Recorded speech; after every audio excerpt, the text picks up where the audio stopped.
السلام علیکم ورحمۃ اللہ وبرکاتہ۔ الحمد للہ رب العالمین والعاقبۃ للمتقین والصلاة والسلام علی سید الانبیاء والمرسلین وعلى آلہ واصحابہ الطیبین الطاہرین، اما بعد فاعوذ باللہ من الشیطان الرجیم، بسم اللہ الرحمن الرحیم۔ صبغۃ اللہ ومن احسن من اللہ صبغہ، صدق اللہ العظیم۔ غوث اعظم بمنے بے سر و ساما مددے، قبلہ دین مددے، کعبہ ایمان مددے، انتظار کرم تست من عینی را، اے خدا جو خدا بینو خدا دا مددے۔ بگرداب بلا افتادہ کشتی، ضعیفانو شکستہ رات و پشتی، بحق کے خواجہ عثمان ہارون، مدد کن یا معین الدین چشتی، مدد کن یا معین الدین چشتی، مدد کن یا معین الدین چشتی۔ الصلاۃ والسلام علیک یا رسول اللہ، الصلاۃ والسلام علیک یا نبی اللہ، الصلاۃ والسلام علیک یا حبیب اللہ، وعلی آلک و اصحابک یا نور اللہ، صلی اللہ تعالی علیہ وسلم۔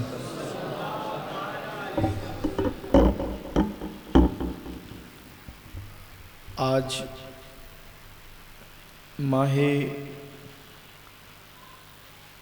ربیع الثانی کی یعنی 11ویں کے مہینے کی 18 تاریخ گزری ہے،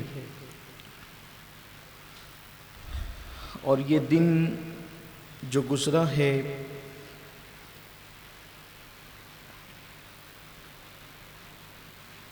آفتاب سلسلہ چشتیہ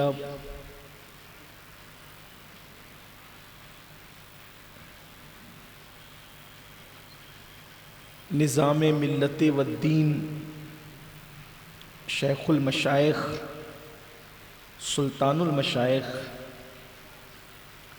سیدنا خواجہ نظام الدین اولیاء رحمۃ اللہ علیہ کے وصال کا دن گزرا ہے، اور ساتھ ہی ساتھ 2 دن قبل مرشد اعظم ہند حضور سیدی احسن العلماء سید مصطفیٰ حیدر حسن، حضور سیدی امین ملت کے والد بزرگوار، ان کا یوم وصال بھی گزرا ہے۔ اس لیے آج یاد حسن بھی ہے اور عرس حضور محبوب الہی کی تقریب بھی ہے، اور اسی مناسبت سے قرآن مقدس کی آیہ کریمہ کے حصے کی تلاوت کرنے کا شرف حاصل کیا ہے۔ اللہ تبارک و تعالی ارشاد فرماتا ہے، صبغۃ اللہ ومن احسن من اللہ صبغہ، اللہ کے رنگ میں رنگ جاؤ، اللہ کا رنگ لو، اس لیے کہ اللہ کے رنگ سے بہتر اور کوئی رنگ نہیں ہے۔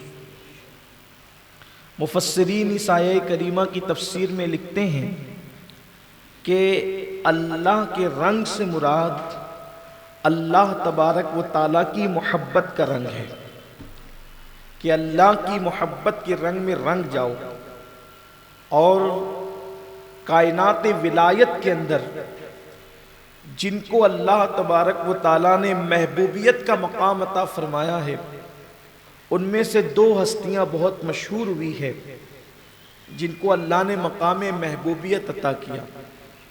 ایک تو محبوب سبحانی ہم قادریوں کے پیر سیدنا شیخ عبد القادر جیلانی رضی اللہ تعالیٰ عنہ، اور دوسرے حضرت سیدنا محبوب الہی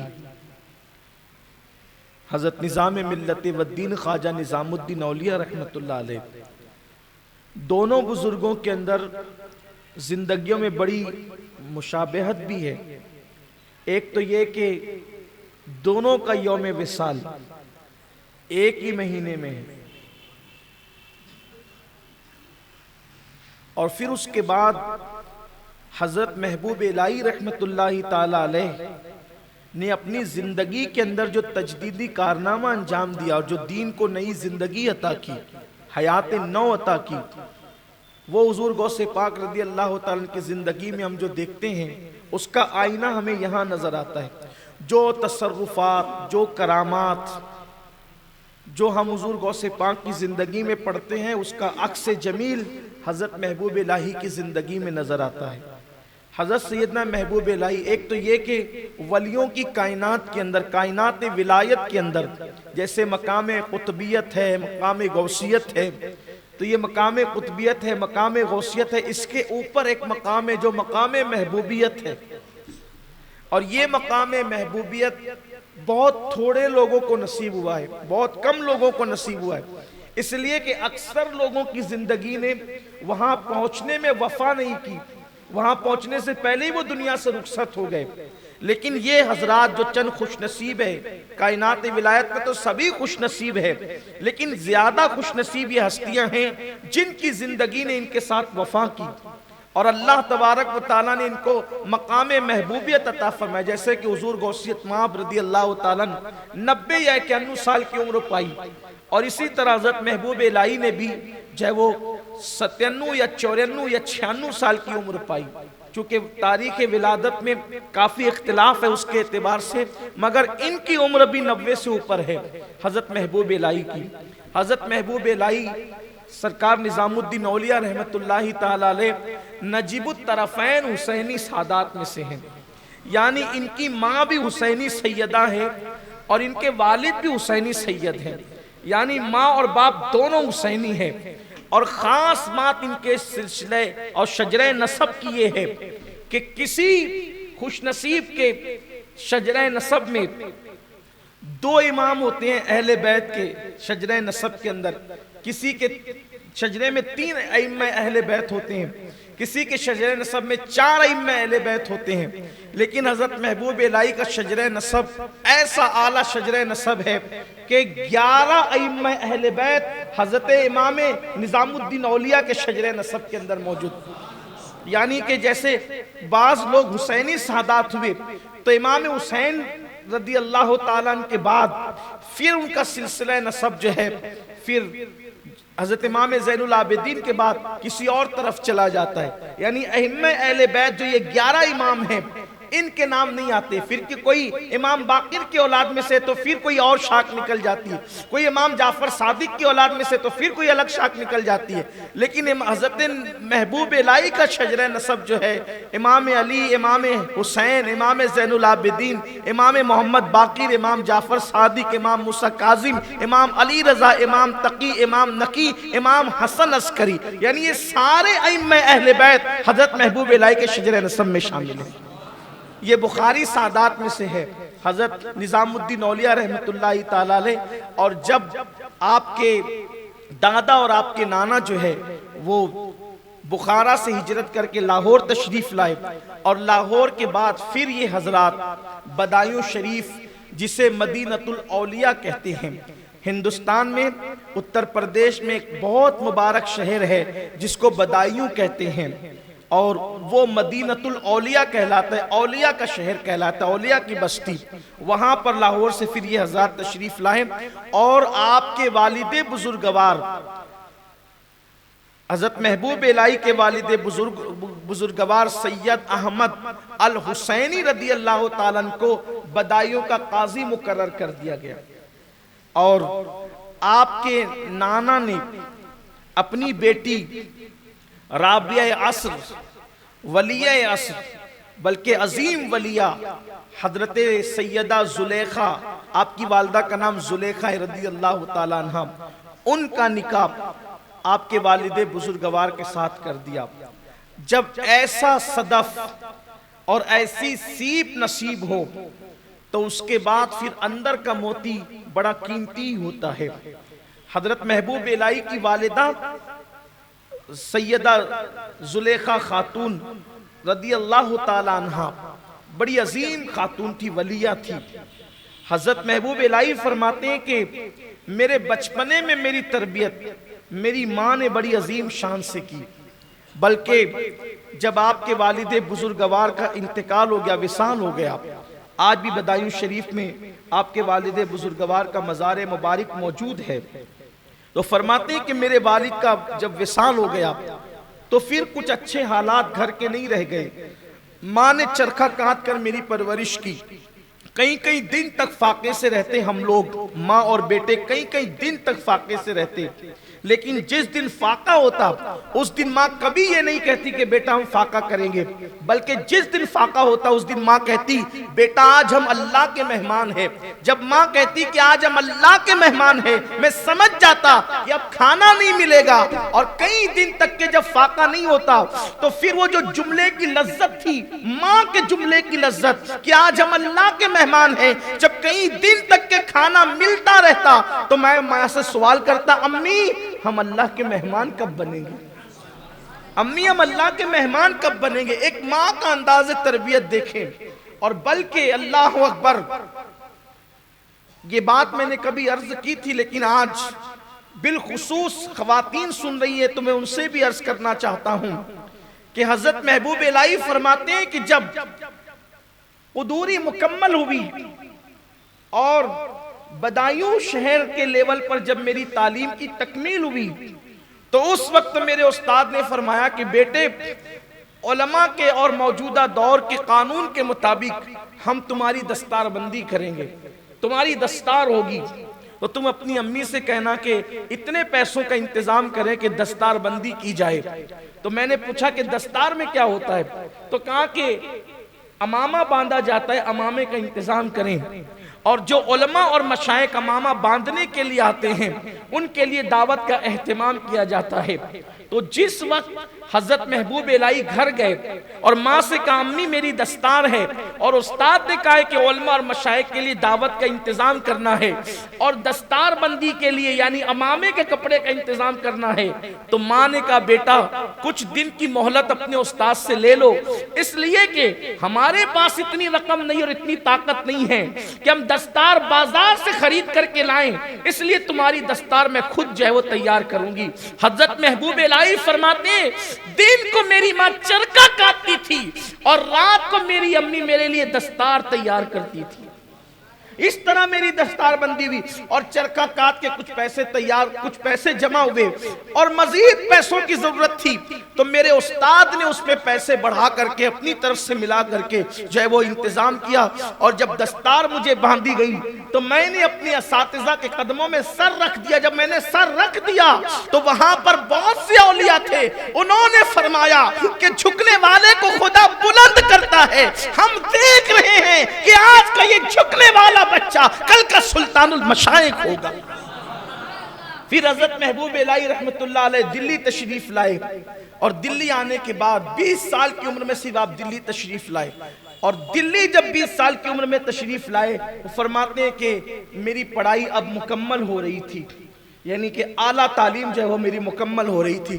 ارشاد فرماتے ہیں کہ ایک دن استاد کے پاس بیٹھا ہوا تھا، اور استاد کے پاس بیٹھا ہوا تھا تو ایک شخص آیا، اور آنے کے بعد اس نے جو ہے وہ ایک بزرگ کی تعریف شروع کی، حضرت شیخ زکریا ملتانی رحمت اللہ علیہ کی اس نے تعریف شروع کی، بہت باتیں کی اس نے، میری توجہ اس طرف نہ ہو سکی، لیکن جیسے ہی اس نے اپنے موضوع کو اور عنوان کو تبدیل کیا اور اس نے حضرت بابا فرید الدین گنج شکر کا ذکر شروع کیا۔ یہ پہلی مرتبہ میں نے فرید الدین گنج شکر کا نام سنا تھا، اس گنج شکر کے نام میں ایسی شکر کی حلاوت تھی کہ میرا دل اس نام کی طرف مائل ہو گیا اور میں کان لگا کے سننے لگا، کہا خدا جانے اس میں کیا چاشنی تھی، کیا حلاوت تھی۔ واللہ آج بھی اہل دل بابا صاحب کی طرف کھینچتے ہیں، اور صرف مسلمانوں کے نہیں، گرو نانک جیسے آدمی نے بابا فرید کی تعریف کے اندر کتنے دوہے کہے ہیں۔ اب بابا فرید سے بہت متاثر تھے گرو نانک، تو بابا فرید کے نام میں ان کی ذات میں خدا نے عجیب چاشنی رکھی ہے، عجیب لذت رکھی ہے۔ شاید میں نے کبھی آپ سے یہ عرض کیا تھا کہ حضور غریب نواز کہتے تھے سرکار قطب الدین بختیار کاکی سے کہ بابا قطب، تم نے ایسے شاہباز کا شکار کیا ہے کہ اس کی وجہ سے قیامت تک تمہارا نام زندہ رہے گا۔ وہ ہے بابا فرید، فرد فرید، کائنات ولایت کے اندر لاسانی ذات، سیدنا بابا فرید الدین گنج شکر، فرید ملت والدین، شیخ الاسلام والمسلمین، حضرت بابا فرید الدین مسعود گنج شکر رحمت اللہ تعالی علیہ۔ سرکار بابا فرید کے نام میں خدا جانے کیا چاشنی تھی کہ میرا دل ان کی طرف مائل ہوا۔ فرماتے اس کے بعد بس خیال فرید رہنے لگا۔ نظام الدین اولیاء علیہ رحمہ فرماتے پھر خیال فرید رہنے لگا، 20 سال کی عمر میں خیال فرید رہنے لگا، بلکہ مجھے اتنا خیال تھا بابا فرید کا کہ ہر نماز کے بعد میں یا فرید مولانا فرید پڑھتا رہتا، اور سونے سے پہلے بھی یہ میں وظیفہ پڑھتا، نام پڑھتا۔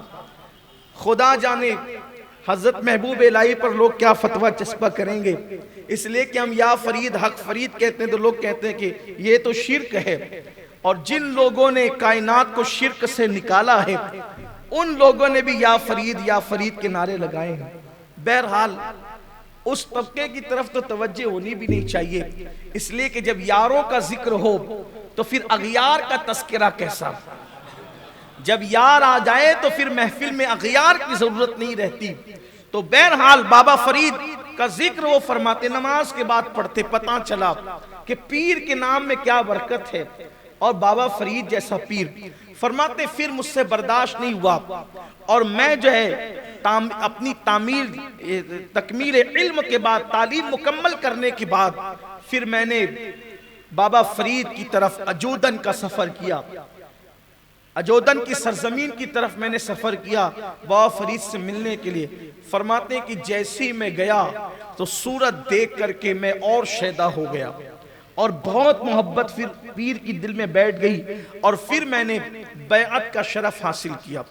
جب میں نے شرف بیعت حاصل کیا پہلی محفل کے اندر، اللہ اکبر، اب بابا فرید گنج شکر رحمت اللہ علیہ کے مریدوں میں جب میں شامل ہوا تو میرے دل میں خیال آیا کہ میں پیر کے ملفوظات کو جمع کروں، حضرت جو کہے اس کو لکھ لیا کروں، اور وہ تو روشن ضمیر تھے بابا فرید۔ حضرت نظام الدین اولیاء فرماتے ہیں کہ جیسے مجھے خیال آیا، فرمایا بیٹے جو مرید اپنے پیر کے ملفوظات کو جمع کرتے ہیں ان سے خوش نصیب لوگ نہیں، جو لوگ اپنے پیر کے ملفوظات کو جمع کرتے ہیں ان سے خوش نصیب لوگ کوئی نہیں۔ اور فرمایا محمد احمد تیری شان یہ ہے کہ کوئی لمحہ ایسا نہیں گزرتا، کوئی لمحہ دن میں رات میں کوئی لمحہ ایسا نہیں گزرتا جس لمحے میں اللہ میرے دل میں یہ بات نہ ڈالتا ہو کہ نظام الدین جو ہے وہ اللہ کا زندہ ولی ہے۔ میرے دل میں یہ بات ڈالی جاتی ہے ہر لمحہ تیرے متعلق کہ تو اللہ کا زندہ ولی ہے، اور یہ وہ ہے کہ جس کے دل میں اللہ کی محبت رچی بسی ہے۔ تیرے متعلق میرے دل میں یہ بات آتی ہے۔ اور پھر فرماتے ہیں حضرت بابا فرید الدین گنج شکر نے پھر مجھے نصیحت فرمائی، فرمایا بیٹا یہاں سے جب دلی جانا تو دلی کے اندر ریاضت اور مجاہدے کی طرف توجہ کرنا، اور بہت ریاضت کرنا، بہت مجاہدے کرنا۔ اور فرماتے ہیں بابا فرید نے مجھے یہ بھی وصیت فرمائی کہ نظام الدین، حالانکہ اس وقت آپ کو نظام الدین نہیں کہا جاتا تھا، اس وقت آپ کو محمد احمد بدایونی کہا جاتا تھا، لیکن چونکہ ہماری زبانوں پر اب یہی نام ہے اور آپ اور ہم اسی نام سے انہیں پہچانتے ہیں، اس لیے میں پہچان کے لیے جو ہے وہ یہی نام لوں گا۔ حالانکہ بابا فرید نے انہیں محمد احمد بدایونی کے نام سے مخاطب فرمایا، اور فرمایا نظام الدین روزہ نصف طریقت ہے، یعنی کہ اگر آدھا تصوف، آدھی طریقت، اگر تم حاصل کرنا چاہتے ہو تو وہ صرف روزے سے نصیب ہو جاتی ہے، اس لیے کثرت سے روزوں کا اہتمام کرنا۔ اور فرمایا پھر آدھا معاملہ حج اور نماز اور دیگر اوراد و وظائف ہے، یعنی جو روزوں کو لازم پکڑ لے اللہ تبارک و تعالیٰ تصوف اور طریقت میں اس کو آدھا اور نصف حصہ یوں ہی عطا فرما دیتا ہے۔ فرماتے ہیں اس کے بعد سے میں نے روزوں کو لازم پکڑا اور میں روزانہ روزہ رکھتا تھا، حتیٰ کہ صرف ایک روٹی سے افطار کرتا اور وہی ایک روٹی جو ہے میری 24 گھنٹے کے لیے کافی ہو جاتی۔ فرمایا جب میں دلی آیا پلٹ کر کے تو پھر کوئی مجھے نہیں پہچانتا تھا اور میں کسی کو نہیں پہچانتا تھا۔ میں دلی کے اندر جو ہے وہ مصروف رہا، اوراد و وظائف میں، عبادت میں مشغول رہا، استغراق کی، ذکر اذکار کی، اللہ کی محبت کی ایسی کیفیت مجھ پر طاری تھی کہ دل میرا سب کی طرف سے اچاٹ تھا۔ ایک دن میرے دل میں خیال آیا کہ میں دلی چھوڑ کر کہیں اور چلا جاؤں، دلی چھوڑ کر کہیں اور چلا جاؤں، عافیت کی جگہ رہوں۔ تو میں نے اللہ سے دعا کی مولا میری رہنمائی کر کہ میرا کوئی مقام ہو، کوئی ٹھکانہ اور دلی سے ہٹ کر ہو۔ تو مجھے یہ بتایا گیا کہ گیاس پورا جاؤ، جسے گیاس پور بھی کہا جاتا ہے، گیاس پورا جاؤ، وہیں پر قیام کرو۔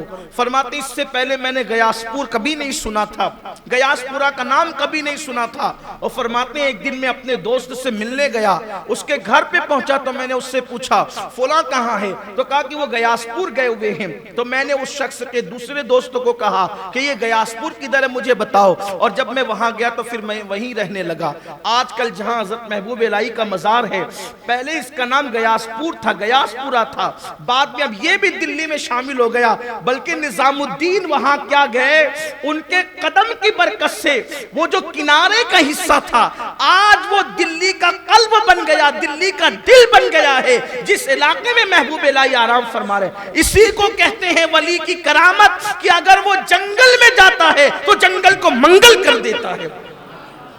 حضرت محبوب الہی رحمت اللہ تعالیٰ علیہ جو ہے وہ گیاس پور میں رہنے لگے۔ کئی دن تک تو آپ ایسے ہی رہے، اس کے بعد پھر آپ نے خانقاہ بنائی۔ فرماتے ہیں کہ 3 مرتبہ میں اپنے پیر بابا فرید سے ملنے کے لیے گیا اور 7 مرتبہ آپ کے وصال کے بعد آپ کے مزار پر حاضری دینے کے لیے گیا۔ اس طرح کل میں 10 مرتبہ اپنے پیر کی بارگاہ میں دلی سے اجودن کی سرزمین پر حاضر ہوا، یعنی پاک پٹن کی سرزمین پر۔ آج کل جو وہ اجودن جو پاک پٹن جو وہ تقسیم کے بعد پاکستان میں چلا گیا ہے، اس وقت تو وہ اکھنڈ بھارت کی وجہ سے ہندوستان ہی کے اندر تھا۔ بابا فرید فرماتے ہیں کہ مجھے خیال رہتا تھا کہ ہندوستان کی ولایت میں کسے دوں، کیونکہ بزرگان چشت کا حال تھا، ہندوستان کی ولایت غریب نواز کے ہاتھ میں تھی، ہندوستان کی ولایت غریب نواز کے ہاتھ میں تھی۔ غریب نواز نے اپنے وصال سے پہلے ہندوستان کی ولایت بابا قطب کو سونپی، پھر بابا قطب الدین بختیار کاکی نے ہندوستان کی ولایت بابا فرید الدین گنج شکر کو سونپی۔ پھر بابا فرید الدین گنج شکر کو خیال رہتا تھا اب ولایت ہند کا والی کون ہوگا، کس کو سونپی جائے گی۔ وہ فرماتے میں سوچتا رہتا تھا کہ کس کو سونپوں۔ پھر مجھے اچانک میرے دل پر اللہ نے یہ بات ڈالی، ابھی رکو فرید، اس لیے کہ نظام الدین راستے میں ہے، ہندوستان کی ولایت کا حقدار وہی ہے۔ وہ کہا کہ میں تمہیں ہندوستان کی ولایت سونپتا ہوں، ہندوستان کے تم والی رہو گے۔ تو سرکار محبوب الہی نظام الدین اولیاء رحمت اللہ تعالیٰ علیہ کو پھر بابا فرید کے بعد والی ہندوستان قرار دیا گیا، اور اللہ نے پھر وہ مقام اور وہ مرتبے عطا فرمائے حضرت نظام ملت والدین خواجہ نظام الدین اولیاء کو کہ آپ نے وہ کرامتوں کا صدور، وہ ظہور ہوا۔ آپ کی زندگی میں ادب بہت واضح نظر آتا ہے، آپ کی زندگی میں ادب بہت واضح نظر آتا ہے۔ حضرت بابا فرید الدین گنج شکر کی خانقاہ کا، آپ کی شخصیت کا، آپ کی ذات کا اتنا ادب کرتے تھے حضرت محبوب الہی۔ آج کل تو ادب رہی نہیں ہے۔ نماز کی برکت ان لوگوں کو ملتی ہے جو نماز کا ادب کرے، مسجد کی برکت ان کو ملتی ہے جو مسجد کا ادب کرے، روزے کی برکت اس کو ملتی ہے جو روزے کا ادب کرے، کتاب کی برکت اس کو ملتی ہے جو کتاب کا ادب کرے، پیر کی برکت اس کو ملتی ہے جو پیر کا ادب کرے، نبی پاک کی برکت اس کو ملتی ہے جو نبی کا ادب کرے، خدا کی رحمتوں کا نزول اس پر ہوتا ہے جو خدا کا ادب کرے۔ ادب ہی نہیں ہے، زندگی سے ادب نکل رہا ہے، نہ کتابوں کا ادب، نہ مسجدوں کا ادب، نہ روزے کا ادب، نہ نماز کا ادب، کسی کا کوئی ادب نہیں۔ بے ادب ہو گئے لوگ، اسی لیے جو ہے وہ محروم ہو گئے۔ بے ادب ہمیشہ محروم ہے، کتابیں پڑھتے ہیں اس کا کوئی ادب ہی نہیں، نہ کتاب کا ادب، نہ قلم کا ادب۔ ہم نے اپنے بزرگوں کو دیکھا اپنی آنکھوں سے کہ اگر کبھی قلم گر جاتا تھا زمین پر تو ہم نے اپنے اساتذہ کو دیکھا، اب وہ اللہ کو پیارے ہو گئے کہ وہ قلم اٹھاتے تھے، کام بعد میں کرتے تھے، پہلے چوم کر سر پہ رکھتے تھے۔ قلم گر گیا، کتاب گر جاتی تھی تو یہ ادب تھا، احترام تھا، آج کچھ نہیں رہا۔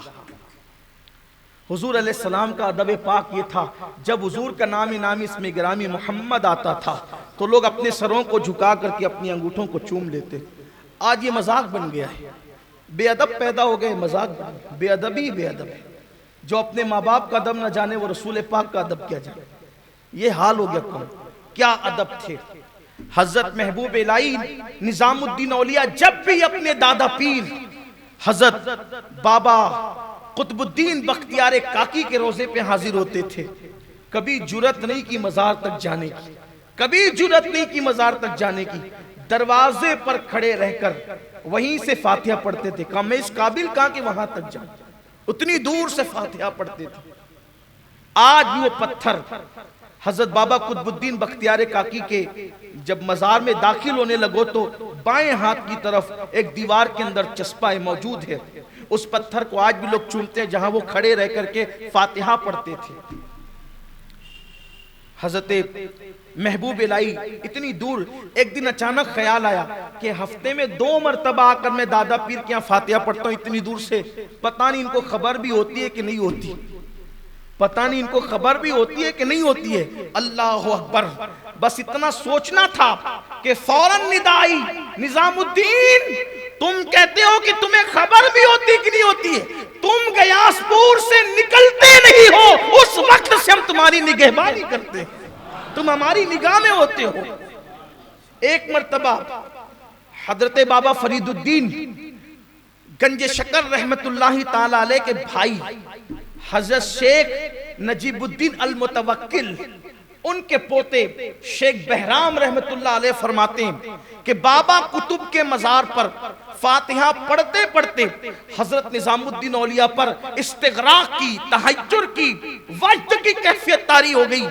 جب وہ کیفیت کچھ کم ہوئی تو ہم نے پوچھا کہ نظام الدین آج یہ کیفیت کیسے طاری ہوئی؟ فرماتی آج میرے اللہ نے مجھ سے فرمایا کہ نظام الدین تجھے جو دیکھے گا، جو تیرے چہرے کی محبت سے زیارت کرے گا، ہم نے اس کو جنت عطا کر دی، ہم نے اسے بخش دیا، اس کی بخشش کر دی، اس لیے کہ محبوب کا چہرہ جو دیکھ لے، نظام الدین کا چہرہ جو تھا مجھ پر اس وجہ سے کیفیت طاری ہو گئی۔ ایک بزرگ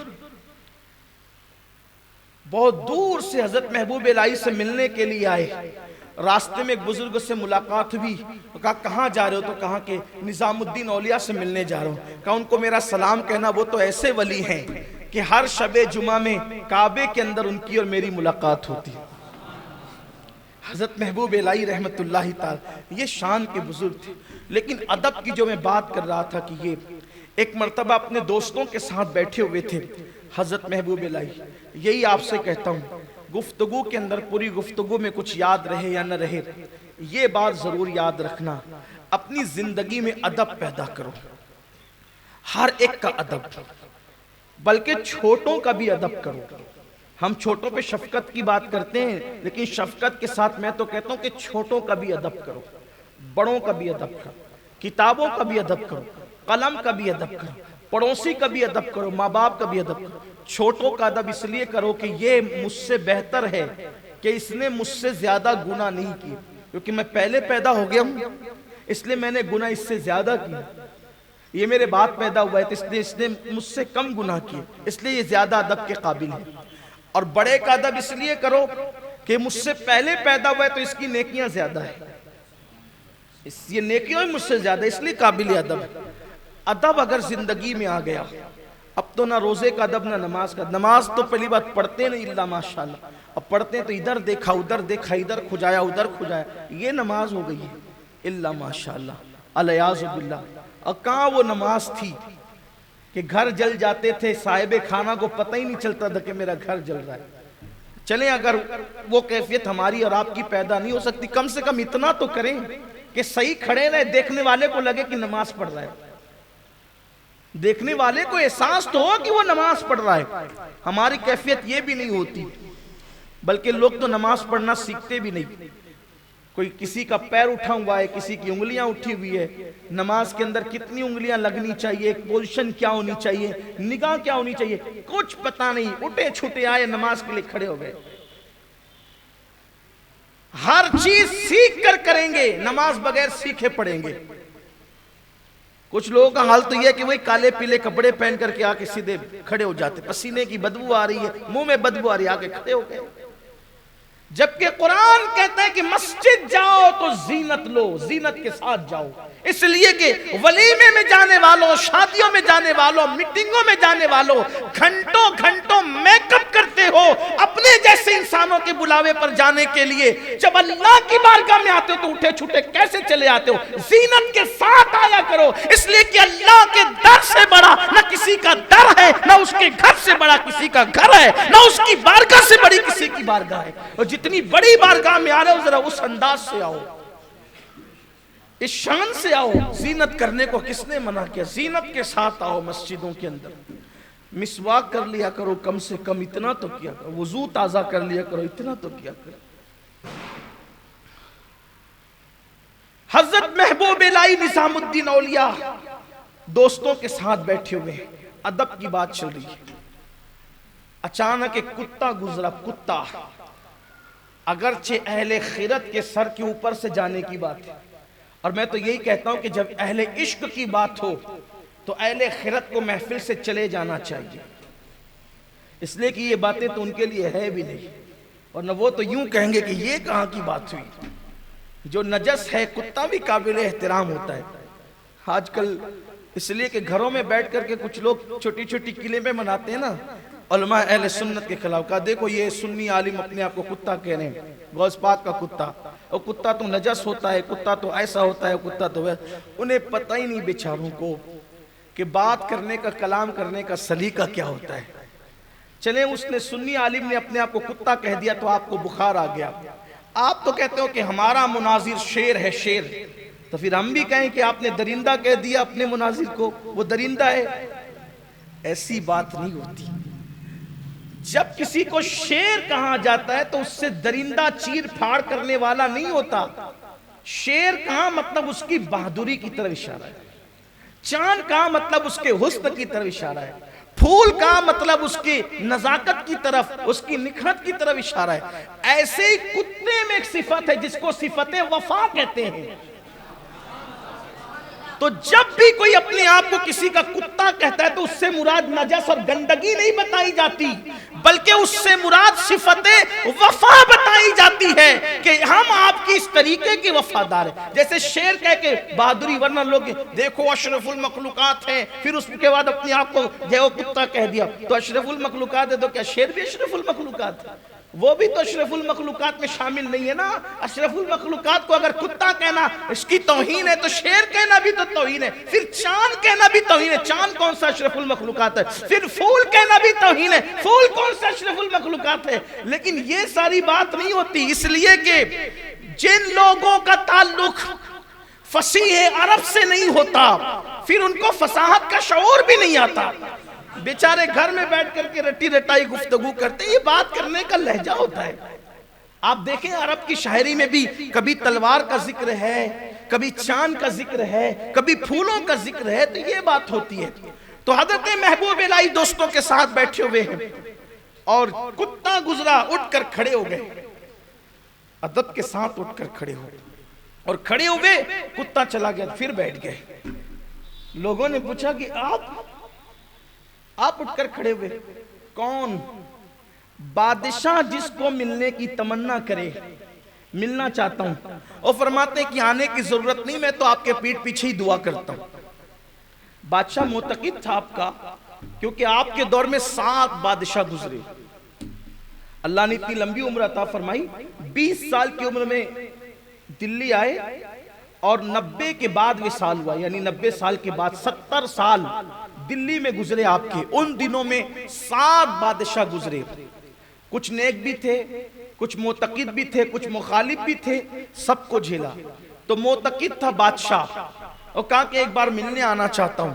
فرمایا کہ تیرے لیے ایسی دعا کرتا ہوں پیٹھ پیچھے، اور سامنے کی جانے والی دعا سے پیٹھ پیچھے کی جانے والی دعا زیادہ قبول ہوتی ہے، اس لیے تیرے لیے تو میں دعا کرتا ہی ہوں، تو وہی رہے. اس نے کہا نہیں، ایک بار تو آنا ہی ہے، ملنا ہی ہے آپ سے. فرمایا تو پھر میں نے 2 دروازے اسی لیے بنا کر کے رکھے ہیں، ایک دروازے سے آپ آئیں گے تو دوسرے دروازے سے ہم چلے جائیں گے، ملیں گے نہیں. اور جو بادشاہوں کو خاطر میں نہ لائے، بادشاہوں سے نہ ملے، کتے کے لیے اٹھ کر کے کھڑے ہو گئے. لوگوں کو حیرت تھی، کتے کے لیے اٹھ کے کھڑے ہو گئے. کیوں کتے کے لیے اٹھ کے کھڑے ہوئے؟ فرماتے ہیں اسی رنگ کا کتا میں نے اجودن کی سرزمین پر اپنے پیر و مرشد کی گلی میں دیکھا ہے. یعنی وہ اجودن کا کتا نہیں تھا، پیر کی گلی کا کتا نہیں تھا.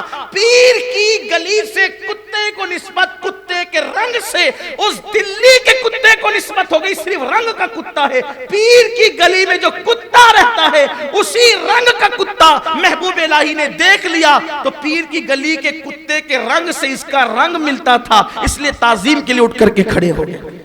قربان جائیں جو پیر کے گلی کے کتے کا اتنا ادب کرتے ہوں، وہ پیر کی گلی کا کتنا ادب کرتے ہوں گے، اور پھر اپنے پیر کا کتنا ادب کرتے ہوں گے. اور جب پیر کا اتنا ادب ہے تو پھر رسول اللہ کا ادب کتنا ہوگا، حضور کا احترام کتنا ہوگا، یہ بتانا مقصود ہے. پھر جب لوگ ادب کرتے ہیں تو پھر شان بھی ایسی ہی پاتے ہیں، شان بھی ایسی ہی پاتے ہیں کہ پھر اللہ تبارک و تعالیٰ ان کو جو نوازتا ہے، اور جو نوازا محبوب الہی کو رحمت اللہ تعالی. یہ نظام الدین کا جو نظام الدین اولیاء کا جو لقب ہے یہ اللہ نے عطا کیا. فرماتے گلی سے میں جا رہا تھا، مجھے پیچھے سے آواز آئی نظام الدین. میں نے پلٹ کر دیکھا کوئی نہیں تھا، مولانا نظام الدین. پھر میں نے پلٹ کر دیکھا کوئی نظر نہیں آیا، مولانا نظام الدین اولیاء. میں نے پلٹ کر دیکھا کوئی نظر نہیں آیا. پھر میں بڑھتا چلا گیا کون بولتا ہے، پھر ساری دنیا مجھے خود بخود نظام الدین اولیاء بولنے لگی. یعنی یہ القاب کوئی دیتا نہیں ہے، یہ قدرت کی طرف سے من جانب اللہ ملتے ہیں. اور پھر اللہ تعالیٰ نے شان کیا دی، اللہ اکبر. ایک دن حضرت سیدنا امیر خسرو رحمت اللہ تعالیٰ علیہ، حضرت امیر خسرو آئے، بڑے چہیتے مرید تھے خسرو حضرت محبوب الہی کے پاس. بڑا عاشق رسول، عاشق شیخ، پیر کا عاشق حضرت امیر خسرو رحمت اللہ. حضرت محبوب الہی کہتے تھے اس ترک کے دل میں جو عشق ہے، عشق، میں اس عشق کا صدقہ مانگتا ہوں. پیر مرید کے عشق کا وہ جو فرماتے ہیں، اسی لئے کہتے تھے اگر قیامت میں اللہ مجھ سے پوچھے گا کہ نظام الدین تو میرے لیے کیا تحفہ لایا ہے، تو کہوں گا کہ میں اس ترک کا سوز و گداز لے کر کے آیا ہوں، تو اس کا عشق والا دل لے گا. فرماتے تھے اگر شریعت کی پابندی نہ ہوتی تو میں وصیت کر دیتا کہ خسرو کو اور مجھے ایک ہی قبر میں دفن کیا جائے. بڑی شان والی ہستی حضرت امیر خسرو، طوطی ہند، ملک الشعراء. کئی کتابیں لکھی، اشعار ہزاروں کی تعداد میں کہے. جب بھی کوئی تازہ کلام لکھ کر کے لاتے تھے تو حضرت محبوب الہی سے عرض کرتے تھے کہ حضور لکھ کر لائیں. بلکہ امیر خسرو کو رحمت اللہ تعالی علیہ محبوب الہی کی بارگاہ میں وہ خصوصیت اور وہ قربت حاصل تھی کہ جس وقت حضرت محبوب الہی کی بارگاہ میں کوئی جا نہیں سکتا تھا، عشاء کی نماز کے بعد تسبیح حاضر کی جاتی، آپ چارپائی پہ بیٹھ جاتے، تسبیح لے کر تسبیح پڑھتے، کوئی نہیں جا سکتا سوائے امیر خسرو کے. حضرت امیر خسرو جا کے بیٹھ جاتے چارپائی کے نیچے، آپ چارپائی پہ ہوتے، پھر تسبیح شروع کرنے سے پہلے یا تسبیح پڑھتے ہوئے حضرت محبوب صاحب فرماتے خسرو کیا خبر ہے دلی کی، تو پھر حضرت امیر خسرو سب خبر سناتے، آپ سنتے جاتے، سر ہلاتے جاتے اور تسبیح پڑھتے جاتے، جب تک تسبیح ہوتی رہتی ہے سناتے بھی جاتے، اور جب کوئی کلام ہوتا وہ کلام بھی سنا دیتے۔ اب کلام لائے سرکار، تازہ کلام، تو سنا، سننے کے بعد خیال آیا، پیش کیا۔ بہت سے کلام ہیں، ابھی آپ نے چاپ تلک سنی نا، اسی طریقے سے اور بھی آپ نے بہت خوبصورت کلام حضرت محبوب الہی کی شان میں اور غزل کی حیثیت سے، نعت کی حیثیت سے، بلکہ مورخین نے لکھا ہے کہ اردو زبان کی ایجاد جو ہوئی ہے وہ انہی بزرگوں نے کی ہے، جن میں حضرت امیر خسرو کا نام بھی آتا ہے، حضرت مخدوم اشرف جہانگیر سمنانی کا نام بھی آتا ہے، اسی طرح حضرت سیدی بندہ نواز گیسو دراز کا نام بھی آتا ہے۔ تو 3 زبانوں میں آپ نے کلام سب سے پہلے لکھ کر دنگ کر دیا لوگوں کو۔ زحال مسکی مکن تغافل، ترائے نینا بنائے بتیا، کتاب ہجرا ندارہ میں جا للے ہو کاہے لگائے چھتیا، یہ آپ کا کلام ہے۔ اسی طریقے سے عید گاہے ماں غریبہ روئے تو، عید گاہے ماں غریبہ روئے تو، کہتے ہیں کہ میری عیدگاہ تو آپ کا آستانہ ہے، میری عیدگاہ تو آپ کا آستانہ ہے، اور کہتے ہیں کہ یہ جو عید کا چاند ہے نا، یہ ہزاروں عید کے چاند آپ کی ابروؤں پہ قربان، اس لیے کہ یہ چاند آپ کی ابروؤں سے زیادہ خوبصورت نہیں۔ بڑے کلام لکھے، اور وہ ہندی زبان کا ایک کلچر ہے۔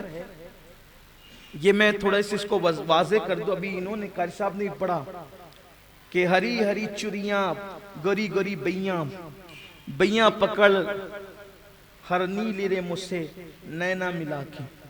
اصل میں یہ ہندوستانی کلچر ہے صوفیہ کے یہاں، کہ شاعر اپنے آپ کو صیغہ مؤنث سے پیش کرتا ہے، صیغہ مؤنث۔ اور کچھ لوگوں کو غلط فہمی ہوتی ہے کہ یہ اپنے آپ کو عورت کیوں بنا رہے تھے، یہ عورت نہیں بنا رہے۔ انسان مرکب ہے 2 چیزوں کا، ایک کو جسم کہتے ہیں، ایک کو روح کہتے ہیں۔ تو جسم مذکر ہے اور روح مؤنث ہے، تو چونکہ پیر سے جو مرید کا تعلق ہوتا ہے وہ جسمانی تعلق نہیں ہوتا، وہ روحانی تعلق ہوتا ہے۔ تو ہم کیا کہتے ہیں، روح آیا روح گیا، ایسا نہیں کہتے، کیا بلکہ کیا کہتے ہیں، روح آئی روح گئی، روح نکلی، روح نے یہ کیا ہے نا، یعنی روح کو مؤنث کے صیغے سے۔ تو جب بھی کوئی مرید اپنے آپ کو صیغہ مؤنث سے جب پیش کرتا ہے تو اس سے مراد جسم نہیں ہوتا، بلکہ وہ روح بات کر رہی ہوتی ہے، یہ ہے۔ تو وہاں اپنے آپ کو عورت بنانا نہیں ہوتا ہے معاذ اللہ، بلکہ وہاں تو وہ روح خود ہی مؤنث ہے اور وہ روحانیت کی بات ہوتی ہے۔ اس لیے حضرت محبوب الہی کی بارگاہ میں وہ یوں کہتے ہیں نا، چاپ تلک سب چھینی مجھ سے نینا ملا کے۔ اب کہاں کہ یہ اسلام میں چاپ تلک کا تصور کہاں ہے، تلک چاپ اس کا تصور کہاں ہے، یہ چاپ تلک نہیں ہے۔ وہ قرآن کہتا ہے سیماہم فی وجوہہم من اثر السجود۔ ہاں، تو وہ جو مرشد کی نگاہیں ہیں نا، تو اس نے نگاہوں سے ایسا جام پلایا کہ وہ جو سارا خمار تھا عبادت کا وہ سب چھین لیا اور حقیقتوں کی طرف مائل کر دیا۔ جس کو جتنا عرفان ملا اس نے اتنی تشریح کی۔ میں سمجھتا ہوں کہ حضور صاحب البرکات مہریروی عشقی پیمی رحمت اللہ تعالی علیہ نے بھی اس کی تشریح بیان فرمائی ہے، اس کی تشریحات کی ہے۔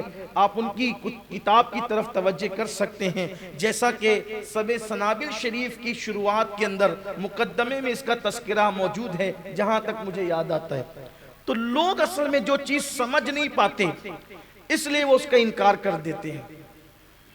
اسی طریقے سے جس دن حضرت محبوب الہی کا وصال ہوا تو اس وقت حضرت امیر خسرو موجود نہیں تھے، تو جب حضرت امیر خسرو واپس آئے تو آپ کے مزار اقدس میں آپ کو دفن کر دیا گیا تھا، تو اس وقت قبر پر ہی بیٹھے رہے، پیر کے وصال سے لے کر آخری ہچکی تک قبر پر ہی صرف روتے رہے، اور پھر یہ کہا گوری سوئے سیج پر مخ پر ڈالو کیش، گوری سوئے، اب کا یہ کون سی گوری آ گئی؟ پھر وہی بات، یہ روحانیت کی بات ہے، روح کو جو ہے وہ مؤنث کے صیغے کے ساتھ یاد کرتے ہیں۔ یہ ہندی کلچر ہے، ہندی شاعری ہے، یہاں پر میں بہت اس کی تفصیل نہیں پیش کر سکتا، آپ کو پڑھنا ہے تو آپ ہندوستانی کلچر، ہندوستانی شاعری کا تصور پڑھیں، اور خاص طور پہ صوفیہ شعراء کیا۔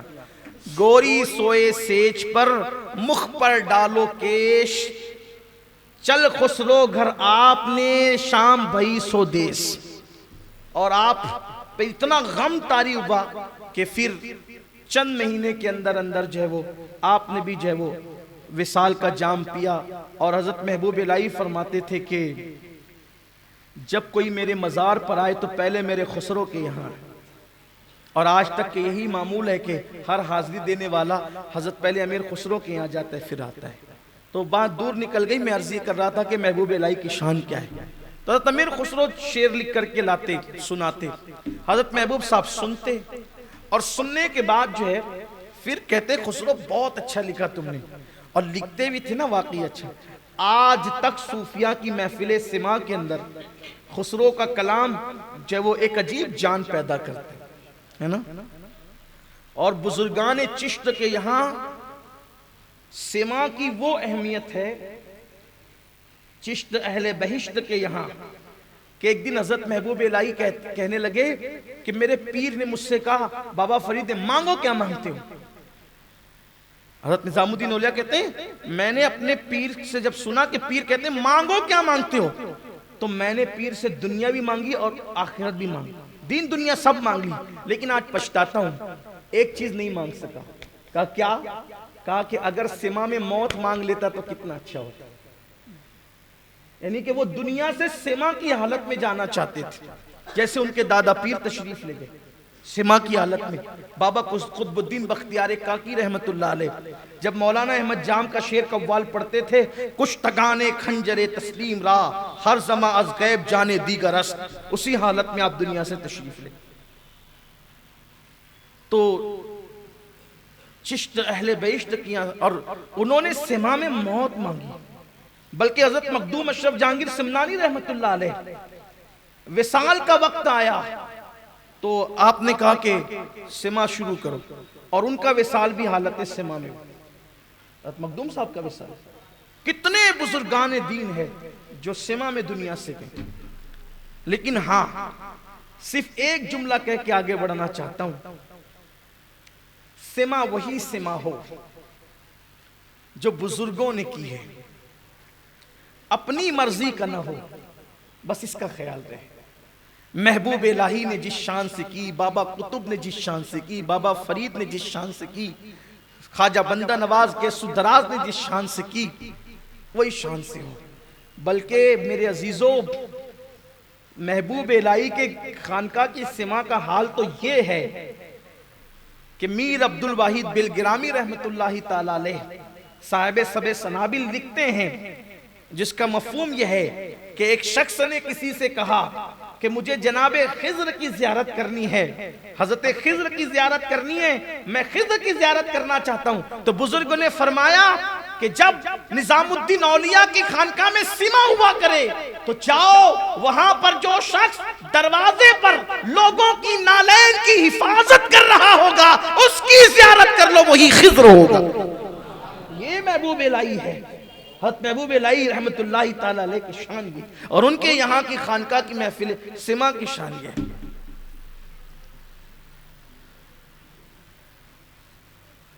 تو حضرت امیر خسرو شعر پڑھتے تھے تو محبوب الہی بہت اچھا لکھا خسرو تم نے، مگر سعدی شیرازی کی بات الگ ہے، سعدی کی بات ہی الگ ہے۔ پھر اس سے اچھا لکھ کر لانے کی کوشش کرتے، پھر کہتے کہ سعدی کی بات الگ ہے، پھر اس سے اچھا لکھ کر لاتے، اور لاتے بھی اچھا لکھ کر، کہتے پھر سادی کی بات ہے۔ تو ایک دن حضرت خسرو نے کہا سرکار میں لکھ کر لاتا ہوں اچھے سے اچھا، اور آپ فرماتے سادی کی بات، یہ سادی کی بات کیا ہے؟ تو اپنی چادر ڈال دی سر پہ، چادر سر پہ ڈالی تو کیا دیکھا کہ حضور کی محفل سجی ہوئی ہے، سرکار کی محفل سجی ہوئی ہے، اور حضور علیہ السلام تخت پر بیٹھے اور اولیاء اللہ بھی موجود ہیں، اور سرکار کہتے ہیں سادی پڑھو، سادی پڑھو، اور سادی کہتے بلغ العلا بکمالہ کشفا دجا بجمالہ حسنت جمیع خصالہ صلو علیہ وآلہ اللہم صلی علی سیدنا مولانا محمد معدن الجود والکرم والہ الکرم۔ یہ کیا ربائی ہے، کیا شان ہے اس ربائی کی، بلکہ حضرت سعدی شیرازی نے جب لکھا تھا اس کو تو 3 ہی مصرے لکھ پائے تھے، بلغ العلا بکمالہ کشفا دجا بجمالہ حسنت جمیع خصالہ، بلغ العلا بکمالہ، ان کے کمال کے کیا کہنے، کس کمال پر ہے ان کی عظمت، کس کمال پر، کشفا دجا بجمالہ، اور جب وہ پہنچے ہیں بلندیوں پر تو ان کے جمال سے جو ہے وہ بلندیاں روشن ہو گئی اور اندھیرے دور ہو گئے، ان کے کمال نے، ان کے جمال نے اندھیرے کو، تاریکیوں کو دور کر دیا۔ حسنت جمیع خصالہ، اور بہت خوبصورت ہے ان کا خصال، بہت حسن والا ہے ان کا، وہ بڑے خوش خصال ہے۔ 3 مصرے بنے، چوتھا بنتا نہیں تھا۔ لکھنے والے شاعر کے لیے اس وقت بڑے امتحان کی گھڑی ہوتی ہے جب وہ ایک مصرع لکھ دے اور دوسرا مصرع نہ بنے۔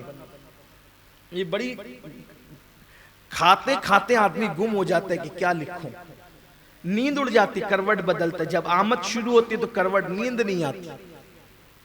جو لکھنے والے ہوتے ہیں ان کی بڑی عجیب پوزیشن ہوتی ہے، بیٹھتے محفل میں دماغ کہیں اور ہوتا ہے، کبھی کبھی تو ایسا بھی ہوتا ہے کہ بات کسی اور کے ساتھ ہو رہی ہوتی ہے، کہنا کچھ چاہتے ہیں نکلتا کچھ ہے، کیونکہ دماغ کسی اور طرف چلتا رہتا ہے۔ ابھی وہ تخیلات کی پرواز ہو رہی ہوتی ہے، جہاں پرندے نہیں جا سکتے وہاں تخیلات کی پرواز ہوتی ہے کیفیت۔ اب بلغ العلا بکمالہ کشفا دجا بجمالہ حسنت جمیع خصالہ، بلغ العلا بکمالہ کشفا دجا بجمالہ حسنت جمیع خصالہ۔ اب پڑھتے پڑھتے چوتھا آتا ہی نہیں، نیند آ گئی۔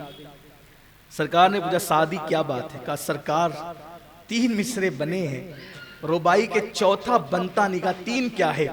تو اس کیا بلغ العلا بکمالہ کشفا دجا بجمالہ حسنت جمیع خصالہ۔ سرکار چوتھا آتا نہیں تو حضور نے چوتھا خود دیا، صلو علیہ وآلہ۔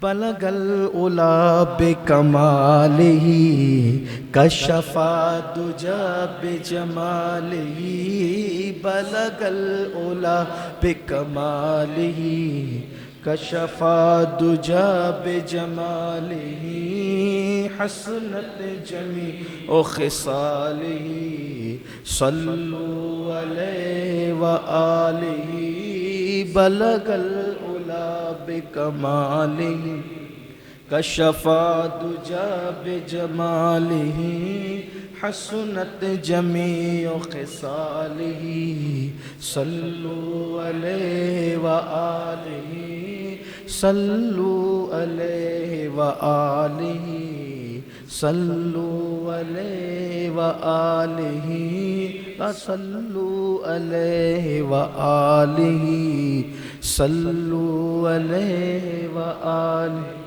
یہ کلام حضور نے کہا پڑھو سعدی، یہ پڑھ رہے ہیں وہ، اور حضور جھوم رہے ہیں۔ اب خسرو کو پتا چلا کہ یہ جو کہتے ہیں نا سعدی کی بات یہ الگ ہے۔ اب یہ سوچنے لگے کہ سعدی کے کلام میں یہ چاشنی کیسے آئی، سعدی کے کلام میں یہ چاشنی کیسے آئی؟ تو حضرت محبوب الہی نے کہا کہ خضر نے ان کے منہ میں اپنا لعاب ڈال دیا، تو یہ لعاب خضر کی برکت ہے کہ یہ چاشنی آ گئی، یہ کلام آ گیا۔ اب یہ بھی اس میں لگ گئے کہ میں بھی خضر سے ملوں، مجھے بھی لعاب خضر ملے اور میرے اندر بھی یہ چاشنی آ جائے تاکہ میرا پیر خوش ہو جائے۔ ایک دن حضرت خضر سے ملاقات ہو گئی تو کہا کہ سعدی کی زبان میں چاشنی کیسے؟ کہا کہ ہم نے اپنا لعاب ڈالا، تو کہا کہ مجھے بھی دے دو، کہا نہیں اب وہ نہیں مل سکتا، اس لیے کہ وہ مقدر تھا سعدی کا، وہ سعدی کو مل گیا، اب وہ سعدی کو مل گیا، اب کسی کو نہیں مل سکتا۔ وہ آئے تو چہرہ اترا ہوا تھا، حضرت محبوب الہی نے کہا خسرو کیا بات ہے، چہرہ کیوں اترا ہوا ہے؟ عرض کرتے ہیں حضور کچھ نہیں، کچھ تو ہوا ہے خسرو بتاؤ نا کیا بات ہے؟ عرض کہ حضور حضرت خضر ملے تھے، کہا تو کہا کہ آپ نے کہا تھا کہ وہ جس کے منہ میں لعاب ڈال دیں اس میں چاشنی آ جاتی، اس کے کلام میں چاشنی آ جاتی، میں نے مانگا کہ آپ مجھے بھی لعاب دیں، تو انہوں نے انکار کر دیا کہ وہ اس کا مقدر تھا، اس کو مل گیا، اب کسی کو نہیں مل سکتا۔ فرمایا چاشنی چاہتا ہے تو ادھر آ، بلایا اور اپنا لعاب منہ میں ڈال دیا، اپنا لعاب منہ میں ڈال دیا۔ اب منہ میں کیا ڈالا؟ اب اس کے بعد جناب خسرو نے کلام لکھا اور لکھ کر کے لائے اور پڑھنا شروع کیا، تو کیا دیکھا کہ ایک ایسا اجنبی خوبصورت انسان آتا ہے اور آ کر بیٹھتا ہے اور محفل میں خوب داد دیتا ہے، اور محفل ختم ہوتی تو خاموشی سے چلا جاتا ہے۔ تو حضرت محبوب الہی سے پوچھا سرکار آج اپنی محفل میں ایک شخص ایسا اجنبی آیا جو کبھی نہیں آتا تھا، اور آنے کے بعد جو ہے بڑی داد دی، محفل کے بعد چلا گیا اٹھ کر کے، کون تھا؟ فرمایا بیٹے وہی تو شیخ سعدی شیرازی تھے، ہمارے منہ کا جو لعاب تمہیں نصیب ہوا ہے اللہ نے وہ چاشنی عطا کر دی کہ سعدی کا کلام اور لوگ سننا چاہتے ہیں اور سعدی تمہارا کلام سننے کے لیے تشریف۔ حضرت محبوب الہی رحمت اللہ تعالیٰ علیہ کی شان یہ ہے۔ بس اب اختتام کرتا ہوں کہ بادشاہوں کا جو دور رہا، معتقد بھی رہے مخالف بھی رہے، جو بادشاہ تھا محبوب الہی کے آخری دور میں وہ تھا قطب الدین، وہ محبوب الہی سے بڑی دشمنی رکھتا تھا، بہت دشمنی تھی اس کو محبوب الہی سے۔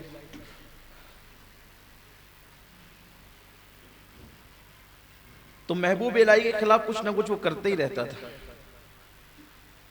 ایک دن اس نے حضرت محبوب الہی کو معاذ اللہ رسوا کرنے کے لیے کہا کہ نظام الدین سے کہنا کہ وہ ہر چاند رات کو ہمیں سلام کرنے کے لیے دربار میں آیا کرے۔ اب جو معتقد بادشاہ تھے ان سے نہیں ملے زندگی بھر، اور یہ جناب مخالف ہو کر چاہتے تھے کہ ان کو سلام کرنے محبوب الہی ہے، تو علماء سے کہا کہ اگر وہ سلام کرنے نہیں آئیں گے تو میں ان کو قتل کر دوں گا، مار ڈالوں گا ان کو۔ اب سب لوگ ڈر گئے۔ 27 شوال کو اس نے علماء سے بھرپور ایک وفد بھیجا کہ جاؤ ان کو تیار کرو کہ وہ آئیں گے، یہ 2 دن کے بعد چاند ہونے والا ہے۔ تو بہت سمجھایا علماء نے کہ حضور بادشاہ ناعاقبت اندیش ہے اور آپ دانشمند ہو، اگر ایک بار آ کر مہینے میں اس کو سلام کر دیتے ہیں تو کیا جاتا ہے؟ آپ نے فرمایا ابھی 2 دن ہے دیکھا جائے، 2 دن ابھی دیکھا جائے۔ 29 تاریخ آنے دو، اب 28 آ گئی، 28 آئی تو حضرت امیر خسرو کے بھائی معز الدین انہوں نے کہا سرکار کل چاند نظر آنے والا ہے۔ فرمایا کہ ہم تو نہیں جائیں گے، جو ہوگا دیکھا جائے گا اور پھر سب لوگ بھی دیکھ لیں گے۔ کل چاند ہونے والا تھا، 28 تاریخ ہی کو حضرت محبوب الہی اپنی خانقاہ کی ٹیریس پر ایک شعر پڑھتے تھے، او حقیر لومڑی تجھے پتا چل گیا نا شیر سے ٹکر لینے کا نتیجہ کیا ہوتا ہے۔ یہ پڑھتے تھے، لوگ سمجھ نہیں پاتے تھے کیا ہو رہا ہے، اور ادھر یہ ہوا کہ 1000 پیلر والے مکان کے اندر وہ بادشاہ سویا ہوا تھا، اور پھر اس کا انجام یہ ہوا کہ اس کے ہی آدمی نے اس کو قتل کر کے اس کا قصہ تمام کر دیا۔ 29 تاریخ آنے بھی نہیں پائی اور حضرت محبوب الہی سے جو ہے وہ دشمنی کرنے کے نتیجے میں قتل ہو۔ اس کے بعد ایسا بھی ہوا کہ ایک بادشاہ نے حضرت محبوب الہی کے بارے میں کہا کہ میں بنگال جا رہا ہوں، جب میں وہاں سے واپس آؤں گا اس فتح یاب ہو کر تو میں نظام الدین کو شہر بدر کر دوں گا۔ حضرت محبوب الہی نے دعا کی اللہ اس کو فتح عطا کرے۔ دیکھو یہ صوفیہ کا کردار ہے، وہ کہتا ہے کہ میں شہر بدر کر دوں گا اور آپ کہہ رہے ہیں اللہ اس کو فتح عطا کرے۔ لوگوں نے کہا آپ اس کے لیے فتح کی دعا کرتے ہیں، کہا شہر بدر کرنے کا معاملہ اور شہر بدر ہونے کا معاملہ میرا اس کا ذاتی معاملہ ہے، لیکن جو جنگ کے لیے وہ جا رہا ہے یہ جنگ اسلام اور کفر کی جنگ ہے، تو اس لیے اس کو جیتنا ضروری ہے، کیونکہ اس کی جیت سارے مسلمانوں کی جیت ہے اور اس کی ہار سارے مسلمانوں کی ہار ہے، باقی کا معاملہ ہمارا ذاتی ہے۔ پھر اللہ نے محبوب الہی کی دعا کی برکت سے اس کو فتح دی، فتح یاب بھی ہو گیا، اور فتح یاب ہونے کے بعد جب آنے لگا تو صرف چند منزل باقی تھی، وہاں اس نے سوچا کہ ہم یہاں فتح کا جشن منائیں گے اور یہیں نظام الدین کو بلائیں گے اور یہیں بلا کر یہیں سے شہر بدر کریں گے۔ جب یہ بات کسی نے آ کر کے کہی سرکار وہاں تو یہ پلان بن رہے، آپ نے فرمایا ہنوز دلی دور است، ولی کی زبان سے نکلا اور آج تک یہ محاورہ بن گیا، ہنوز دلی دور، ابھی تو دلی دور ہے۔ جو کام نہیں ہونے والا ہوتا ہے اس کے بارے میں کہتے ہیں ابھی تو دلی دور ہے۔ کیا نکلا آپ کی زبان سے؟ ہنوز دلی دور است، ابھی تو دلی دور ہے۔ اور پھر رات میں اس نے جشن منایا کہ صبح بلائیں گے اور بلانے کے بعد پھر شہر بدر کر دیں گے۔ رات کو حالت جشن ہی میں جو مکان بنا تھا اس کی چھت گری اور وہ اپنے چمچوں کے ساتھ ہمیشہ کے لیے جہنم رسید ہو گیا۔ اس طرح حضرت محبوب الہی کو دلی سے پھر کوئی نہ نکال سکا۔ یہ حضرت سیدنا محبوب الہی رحمۃ اللہ علیہ کی زندگی ہے، اور آپ کی مزار مقدس پر حاضر ہونے والوں کے لیے ہمارے بزرگوں نے لکھا ہے کہ جو ان کے مزار پہ جاتا ہے اتنی برکات اور اتنی مرادیں پاتا ہے کہ جس کی کوئی انتہا نہیں۔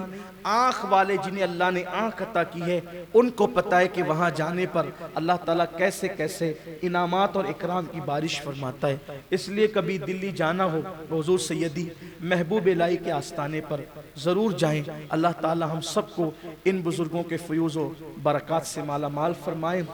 اور چونکہ آج یاد حسن یعنی حضور سیدی احسن العلماء رحمت اللہ تعالیٰ علیہ کا جو وہ ذکر بھی تھا، لیکن حضرت محبوب الہی پر گفتگو اتنی طویل ہو گئی کہ جو وہ اب بات میں ان پر نہیں کر سکوں گا، لیکن صرف ایک بات کہہ دیتا ہوں تاکہ حضور سیدی احسن العلماء کی شان آپ کو پتہ چل جائے یہ کس شان کے بزرگ ہیں۔ حالانکہ 90 کے بعد ہی آپ کا وصال ہوا، بہت دن نہیں ہوئے، ابھی چند برس پہلے آپ نے دنیا سے پردہ فرمایا۔ حضور سیدی احسن العلماء رحمت اللہ تعالیٰ علیہ نے، یہ حضور سید العلماء سید آل مصطفیٰ رحمت اللہ علیہ کے حقیقی بھائی ہیں، اور مہریرہ مطہرہ کے خاندان سے ان کا تعلق ہے، اور یہ زیدی سادات ہے، حضرت امام زید شہید مظلوم کی اولاد میں سے بڑا معتبر خاندان، بڑا عظیم خاندان ہے سادات کا یہ، اور ان کی اصل جو ہے بلگرام شریف ہے، اور ان کے جد اعلیٰ سید محمد دعوت الصغریٰ رحمت اللہ علیہ جن کو فاتح بلگرام کہتے ہیں، سغروی سادات بھی ان کو کہا جاتا ہے، اور یہ خواجہ قطب الدین بختیار کاکی کے مرید و خلیفہ ہے سید محمد دعوت الصغریٰ فاتح بلگرام، انہی کی اولاد میں حضور احسن العلماء رحمت اللہ علیہ ہوتے ہیں۔ حضور احسن العلماء رحمت اللہ تعالیٰ علیہ ایک مرتبہ مفتی شریف الحق امجدی علیہ رحمہ، جنہیں ہم شارح بخاری کہتے ہیں، جنہوں نے نصرت القاری شرح بخاری لکھی ہے، تو وہ مہریرہ شریف گئے، اور مہریرہ شریف جب آپ جائیں گے تو ایک ہی گنبد کے نیچے 7 قطب کے مزار آپ کو ملیں گے۔ یہ خاص بات ہے مہریرہ مطہرہ کی کہ 7 قطب ایک ہی گنبد کے نیچے، اور ایسا گنبد کہ ایک ہی گنبد کے نیچے ایک ساتھ 7 قطب ہو، میری اپنی معلومات کے مطابق ہندوستان میں نہیں، کہیں 1 قطب، کہیں 2 قطب، کہیں 4 قطب، لیکن 7 اقطاب، 7 قطب ایک گنبد کے نیچے، یعنی آپ حاضری دیتے ہیں تو ایک ساتھ آپ کی حاضری جو ہے وہ 7 اقطاب کی بارگاہ میں ہوتی، 7 قطب کی بارگاہ میں ہوتی۔ تو مفتی شریف الحق امجدی رحمت اللہ تعالیٰ علیہ نے حضور سید العلماء سے کہا کہ حضور میں چاہتا ہوں کہ زیارت کے لیے جانا چاہتا ہوں۔ تو حضور سید العلماء علیہ رحمہ نے حضور احسن العلماء سے کہا کہ آپ زیارت کرا دیں، آپ جا کے زیارت کرا۔ تو آستانے کا دروازہ بند تھا، حضور احسن العلماء نے دروازہ کھولا اور دروازہ کھول کر کے فرمایا لو مفتی صاحب زیارت کر۔ دروازہ کھول گیا، لو مفتی صاحب زیارت. مفتی صاحب تو بے ہوش ہو کے زمین پہ گر پڑے. جب ہوش آیا تو کسی نے پوچھا کہ حضور آپ، جب حضور احسن العلماء نے کہا تھا کہ لو مفتی صاحب زیارت کر لو، تو اس وقت تو آپ بے ہوش کیسے ہو گئے؟ فرمایا کہ حضور احسن العلماء کی زبان سے جملے نکلنے تھے، لو مفتی صاحب زیارت کر لو. تو پھر میں نے مزار نہیں دیکھا، ہر مزار کو میں نے تخت کی شکل میں دیکھا، اور اس پر صاحب مزار کو میں نے جلوگر دیکھا. تاب نہ لا سکا، بے ہوش ہو کے زمین پہ آ گیا. یہ ہے احسن العلماء رحمت اللہ تعالیٰ علیہ. اللہ تعالیٰ ان کے فیض و برکات سے ہم سب کو مالا مال فرمائیں. گفتگو کے درمیان اگر کوئی غلطی ہو تو اللہ معاف فرمائے. الہی تاب ود خورشید ماہی، چراغ چشتیہ را روشنائی. رسالت کے پروانوں، ہر سنیچر کو بعد نماز عشاء سنی دعوت اسلامی کے عالمی مرکز اسماعیل حبیب مسجد میں سنی اجتماع ہوتا ہے. آپ حضرات پابندی کے ساتھ اس میں شرکت فرمائیں. سنی دعوت اسلامی کی website sunni dawat islami.net پر وزٹ کریں اور بہت ساری دینی معلومات حاصل کریں.